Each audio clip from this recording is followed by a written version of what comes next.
Hello, my YouTube family. Welcome back to my channel. I am back again with another video और आज का हमारा topic है meaning and objectives of accounting.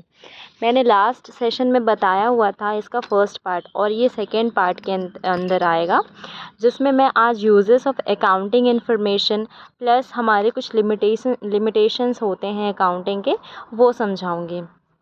ये दोनों exam point of view से scoring के साथ साथ बहुत इम्पॉर्टेंट भी हो जाते हैं, क्योंकि ये जो होता है ये सारी चीज़ें बेसिक है अकाउंटिंग की, ये पता होना बहुत ज़रूरी है।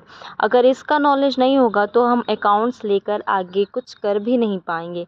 We have to know each and everything about accounting, क्योंकि जो बेसिक चीज़ें हैं उसी से जो बिल्ड होता है, हमारा नॉलेज बिल्ड होता है। So let's not waste our time and let's get started. Okay, so uses of accounting information यानी जानकारी होता है अगर हिंदी में कहा जाए तो। इसके दो जो है इन्फॉर्मेशन हो सकते हैं अकाउंटिंग इन्फॉर्मेशन के uses. First one is internal users and second one is external users. As we all know that internal मतलब आंतरिक एंड एक्सटर्नल मतलब बाहर की कोई यूज़र्स, बाहर लाइक आउटसाइडर्स। ओके, सो जो बिज़नेस होता है वो दोनों के लिए जो है यूज़फुल होता है और इसको दो लोग ही यूज़फुल बनाते हैं, पार्टीज़ होती है एक्चुअली। तो इंटरनल यूज़र्स में क्या होता है यूजुअली कि पर्सन्स जो डायरेक्टली इन्वॉल्व हैं, मैनेज और ऑपरेट कर रहे हैं हमारे बिज़नेस को, वो इंटरनल यूज़र्स कहलाते हैं। लाइक ओनर जिसने अपना पैसा लगाया, भाई वो तो देखेगा ही ना अपना बिज़नेस कैसे चल रहा है कैसे नहीं चल रहा है। डायरेक्टर्स, उन्होंने भी कुछ ना कुछ शेयर्स, कुछ ना कुछ पार्टी दिया होगा बिज़नेस स्टार्ट करने के लिए, राइट, और बिज़नेस को रन करने के लिए। मैनेजर और पार्टनर्स हो गए, ये लोग जो हो गए ना, ये इंपॉर्टेंट लोग हैं इंटरनल यूज़र्स के अंदर। एंड एक्सटर्नल यूज़र्स में कौन आ सकते हैं? एक्सटर्नल यूज़र्स में आ जाएंगे अपने, क्या कहना चाहिए, वो पर्सन जिसने इन्वॉल्व नहीं है, जो इन्वॉल्व नहीं है, डायरेक्टली इन्वॉल्व नहीं है, मैनेज कर नहीं रहा है, ऑपरेट नहीं कर रहा है, बस वो मतलब एक्सटर्नल यूज़र्स है, उसको मतलब नहीं है बिज़नेस से ज़्यादा कुछ। वो इन्वेस्टर हो गया, लाइक वो अपना इन्वेस्ट कर रहा है, वो इन्वेस्ट कर रहा है तो उसने पता भी होना चाहिए ना कि what is the position of business. तो इसलिए अकाउंटिंग इन्फॉर्मेशन जो है वो यूज़फुल हो जाता है। और क्रेडिटर्स हो गए, ये भी क्या होते हैं, ये वो होते हैं जो हमें उधार में सामान देते हैं, right, they sell goods on credit, जिसको हमने पे करना है, तो वो क्रेडिटर्स होते हैं। उन्हें भी पता होना चाहिए कि what is the position of our business का पोजीशन अच्छा होगा तभी तो हम उन्हें पे बैक कर पाएंगे। और ये सारी चीज़ें वो पहले इंक्वायरी कर लेते हैं, उसके बाद ही वो हमें क्रेडिट पे देते हैं। ये नहीं कि मैंने आज गया फिर ऐसे परचेज कर लिया और मिल गया, ऐसा नहीं होता। पोजीशन जो होती है बिज़नेस की वो अच्छी होनी चाहिए। Third one is employees, and employees भी जो होते हैं वो डायरेक्टली जो है इन्वॉल्व नहीं होते हैं। फोर्थ, लेंडर्स एंड बैंक से भी हमें जो है लोन लेना होता है, कभी कभी हमें ज़मीन की भी ज़रूरत होती है बिज़नेस स्टार्टअप करने के लिए। तो ये सारे जो होते हैं ना एक्सटर्नल यूज़र्स के अंडर आ जाते हैं।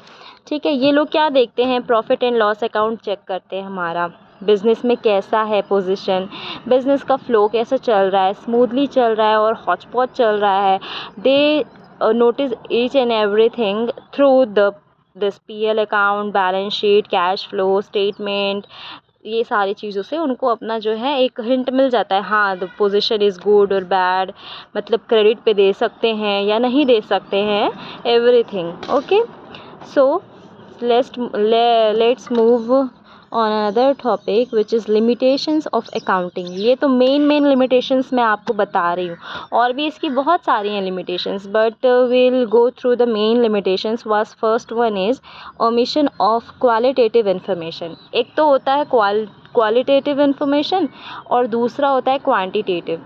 क्वांटिटेटिव मीन्स जैसे हम काउंट कर सकते हैं, like 1 2 3 like this, and qualitative जिसको हम काउंट नहीं कर सकते हैं। ओके, तो ओमिशन का मतलब होता है भूल जाना। हम कोई बहुत क्वालिटी वाली यानी कि कुछ एकदम अच्छी सही इन्फॉर्मेशन को, हमारे लिए जिससे प्रॉफिट हो रहा हो, वैसी इन्फॉर्मेशन को क्या है भूल जाते हैं लिखना। तो हमारा पोजीशन जो है वो पता नहीं चल पाता ना बिज़नेस का कि क्या पोजीशन है हमारी। कभी कभी ऐसा होता है कि हम इसे छोड़ देते हैं, राइट। तो ये भी जो होता है इसलिए और ये भी जो है लिमिटेशन हो गया। Second, influence by personal judgement. Sometimes क्या होता है कि जो ओनर होता है उसका एम्प्लॉयज़ से जो है ना रिलेशनशिप अच्छा नहीं होता है, तो फिर वो पर्सनल जजमेंट्स के थ्रू है ना प्रोसेस स्टार्ट कर देते हैं। पर्सनल जजमेंट्स के, पर्सनल रिलेशनशिप के थ्रू जो है उसके बेसिस पे अपना बिजनेस को चलाने लगते हैं, right.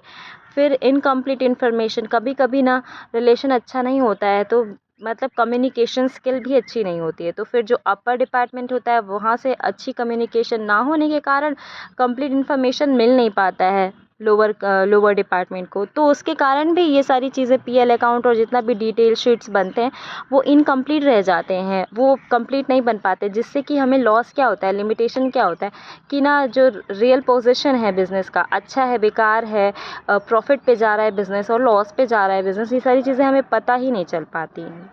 Okay, based on historical cost, क्या होता है कि बिज़नेस हमारा तो सालों साल से स्टार्ट होता है, तो जो हिस्टोरिकल कॉस्ट होता है, हमने जो चीज़ परचेज़ की होती है उस समय के डेट के हिसाब से जो उसका रेट होता है उसी से फिर हमारा अपना आगे का जो शीट है वो बनता जाता है, तो उससे एक्चुअल पोजीशन पता नहीं चल पाती है हमारी कि बिज़नेस में एक्चुअल पोजीशन है क्या, एक्चुअली में बिज़नेस मतलब प्रॉफिट पे है या लॉस पे है, नहीं समझ में आता है एक्चुअली, क्योंकि जो रियल कॉस्ट होता है वो तो हम पहले का ही कॉस्ट डालते हैं इसलिए। And last but not the least, based on accounting concepts, जितना भी हमारा फॉर्मेट बनता है, प्रोफार्मा बनता है, ये अकाउंटिंग बहुत सालों से चल रही है, स्टार्ट है, राइट। तो वो सारी चीज़ें ना प्रोफार्मा के थ्रू चलती है, बहुत सारे बेसिक प्रिंसिपल्स, रूल्स, इन सब से चलता है, तो किसी किसी पे ना कुछ मिस होता है, ओमिट हो जाता है, तो फिर ये थोड़ा ट्रेडिशनल हो जाता है, तो फिर ये चीज़ें ना कंप्लीट नहीं हो पाती हैं, किसी के तो समझ में ही नहीं आती कि करना क्या है, बनाना कैसे है। तो इन सारी चीज़ों के कारण होता क्या है लिमिटेशन, कि हमें रियल पोजीशन नहीं पता चल पाता, हमें खुद ही जानना होता है कि वेयर इज़ आवर बिज़नेस, तो प्रॉफिट पे है, लॉस पे है, हम नहीं जान पाते, तो ये सारी चीज़ें जो है ना लिमिटेशन हो जाती हैं बिज़नेस के लिए, अकाउंटिंग इन्फॉर्मेशन के लिए, right. So we have completed today's topic और बहुत अच्छे से समझा है मैंने, एंड आई होप कि आप लोगों को भी समझ में आया होगा। सो वीडियो पसंद आए तो please like, share and subscribe करिए और ज़्यादा से ज़्यादा शेयर करिए guys, please support me. Thank you everyone.